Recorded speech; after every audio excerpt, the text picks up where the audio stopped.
Hi everyone, good morning. It's Margaret Manning here and welcome to 60 and Me. Welcome to a new day and I hope you're doing well. I have gotten up this morning. I'm having my very favorite Puka love tea. It's a great tea, a bright pink fuchsia color, which I love. And it's really nice. It's a beautiful way to start the day. It has chamomile, rose, and lavender. And so Puka do very beautiful teas, and I'm going to start to try a few more when I run out of all the tea I've already accumulated. But I do hope that you have a nice cup of tea or coffee with you and just sit down, relax. And I'm going to share some personal experiences that I went through recently and how it kind of relates to, I think, something that we all face, a challenge that we all face in our 60s. And that is making sure that our homes and our lives are filled with things that reflect who we really are. And I live in a fairly small space, so I don't accumulate. Just my discipline is to not accumulate anything, and as I buy one thing, I usually give something away. But I do also like to gather things and collect things. I mean, I say we all do, but I mean, I certainly do. And what happened was I actually came back from a trip recently, and I've been gone for a while, and I came back with one extra suitcase, which always happens because I like to buy a few things for friends and family, and so I had an extra suitcase plus my little carry-on bag that I swore I would be coming back with. I always end up getting more than I think. But anyway, and as I was unpacking and just organizing and wrapping things up for people, it made me realize how when I had purchased all those things, I had done it with such a deliberateness. You know, I really had thought about the person. I'd really thought about my relationship with them and what would be meaningful. And everything in that suitcase was really precious and it had a significance. But it made me look around my room and in my house and think, what do I need all this other stuff for? So almost the next day, I went to the charity shop with, I think, 3 or 4 bags of clothes and some jewelry and accessories, just stuff that I had in my cupboards that I hadn't missed during that time I was away. And when I came back, I realized it didn't really reflect who I was anymore. And it had been sitting there for some of the stuff had been there for a while. So I certainly should have or could have recognized it wasn't consistent with me. But it took that kind of jolt of having things I loved around me with things that I just didn't really want anymore. So downsizing, that's the topic. And we talked about it before and I raise it again because as I said to myself, it's not an act of downsizing or an act of minimalism. It's a way of life. So I'm hoping that I can weave this conversation today into somewhere that you might be and help you make some decisions.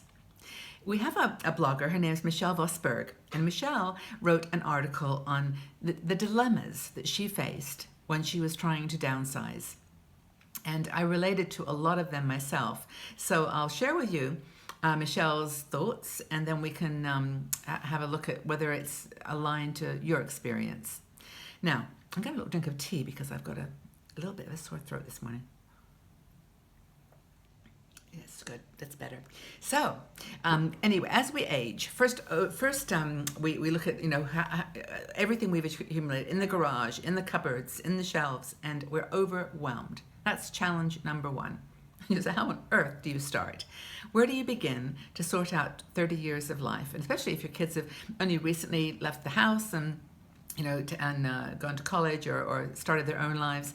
You've got there's school projects and things you treasured for years, and it's like time to let go. But anyway, the solution, according to Michelle, is very simple. Just start to sort slowly, one area at a time, and make that even one drawer, one cupboard.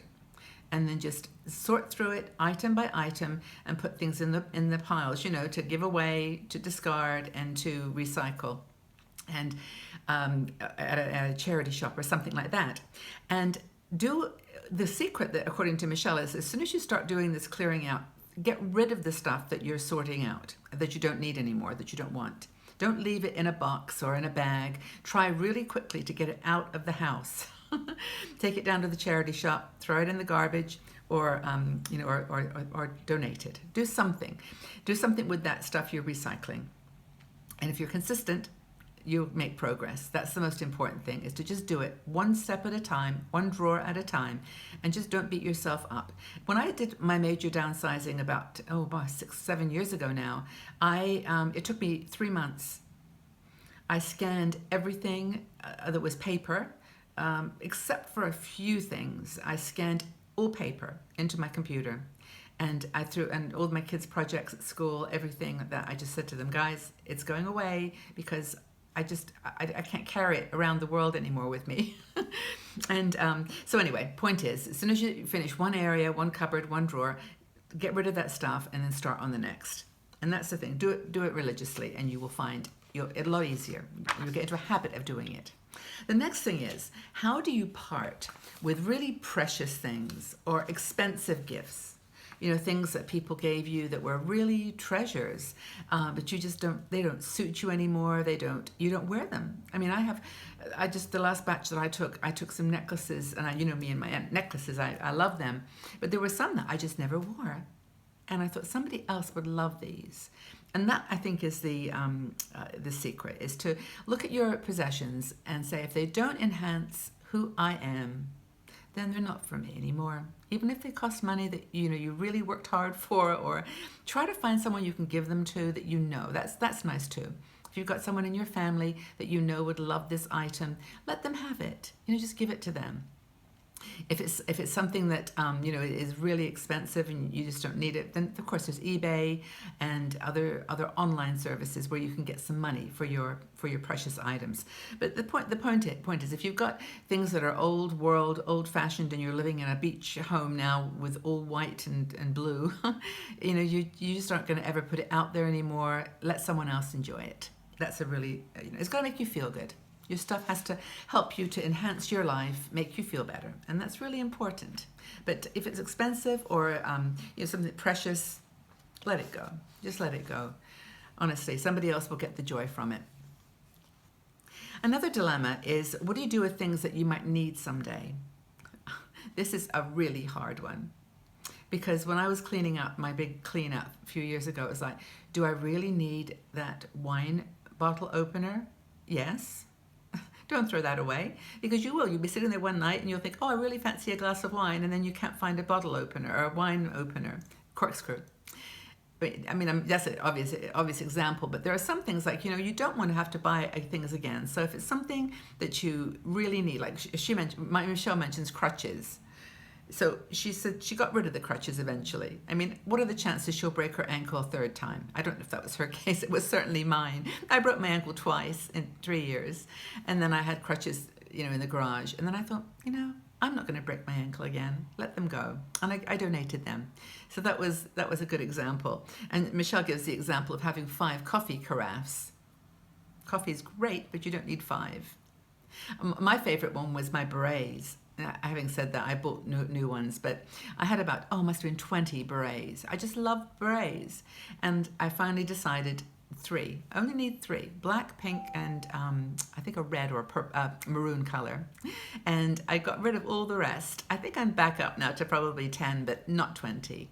But that's the point, is that you don't need, 15 different variations of Christmas decorations, which is close to what I had. So anyway, examples, but just let them go, and say you're going to store them. You're going to pay for the storage, so just don't bother. Just give them to someone or let them go.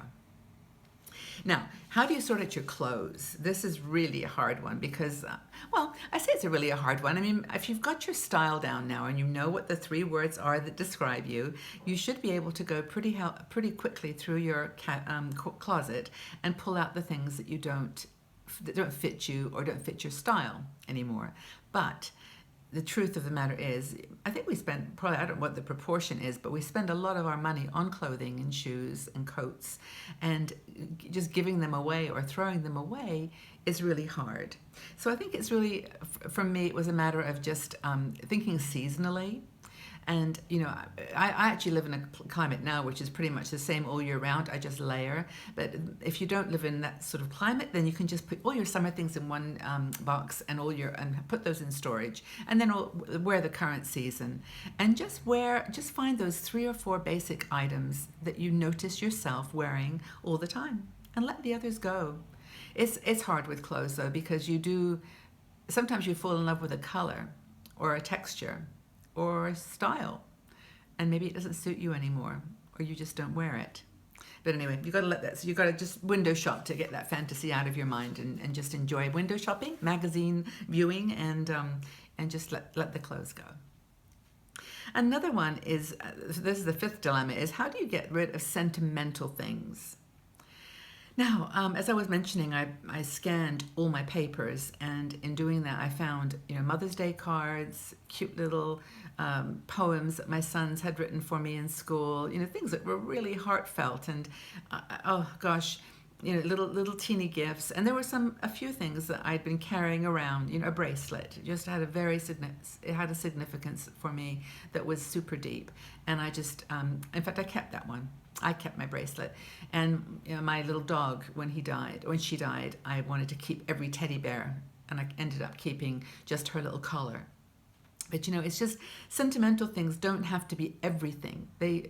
For me, they're the essence of the person that gave it to you, or the experience that it brings back, the trip perhaps that you did, a celebration, a milestone, a marriage, a birth of a child. If those are things that you have something very, very special, then it's okay. But as Michelle says, she found that those special things normally were related to her family, and so she gave things away. Like her daughter took some furniture, her nephew took the favorite dresser. She took all her books and gave them to teachers. If you've got special first edition books, and maybe you can sell or just keep those. I have one. It's a book of poetry by T.S. Eliot, and it's something I saved for. I kept, and I have it. So there's things that you don't want to let go, but relatively speaking, just about everything else can go. So those are kind of the objections, like the way that the overwhelming barriers that you put up for yourself when you're trying to downsize. Things that are overwhelming, or too sentimental, or too personal, or just were too expensive. And just, if you get over those, then you can live a life that's free of everything that's extraneous to you, that doesn't reflect your personality, that doesn't beam you. So that's some great advice from Michelle. I think that when I read this, it really helped me to get my own downsizing lifestyle in place. I'm always taking things to the charity shop. I'm always giving to people that I think could use them, and it just feels lighter. It feels lighter. So when I travel, I can fill up another suitcase with fun things for people that I love, and then give them to them and enjoy that gift-giving pleasure. Anyway, I do hope that you've enjoyed this conversation, and it's kind of maybe struck a chord. You want to go out into the garage today and start organizing, or go into that bedroom closet that's got boxes upon boxes and start opening them one at a time. Let things go. I hope that it's helped you. What about you? What are your struggles with downsizing? I'd love to know what you're going through as you try to create a new lifestyle. Leave your comments in the section below, and we can have a chat, have a conversation, and I'll join in and give my thoughts as well as we go along. And I look forward to reading your comments, and I also look forward to seeing you all back here again soon. Take very good care. Bye-bye for now.